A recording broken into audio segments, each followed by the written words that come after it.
It is Casual Friday, and today we are going to be assembling the Micro from Neza. This is actually one of the faster assembly videos that we have done.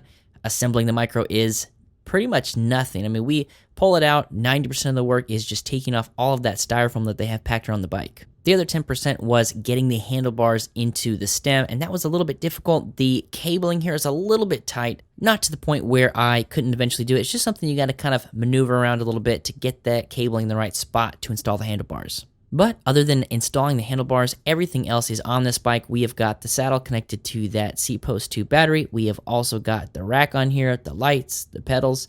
Not really much for us to do as far as assembling. If we didn't actually have to put those handlebars on, probably we just would have called this an unboxing instead of an assembly. On this headset, it is a quick release, so all you have to do is get those handlebars on there, put the skewer through there, and you are good to go. So I wish there was more for us to talk about here, but the assembly / unboxing is super simple, super easy. As long as you can get the bike out of the box, kind of maneuver those cables around a little bit, you will be good to go. Stay tuned, we've got the full review coming at you in just a few days. Had a lot of fun with this little bike, and we will let you know what we think about it.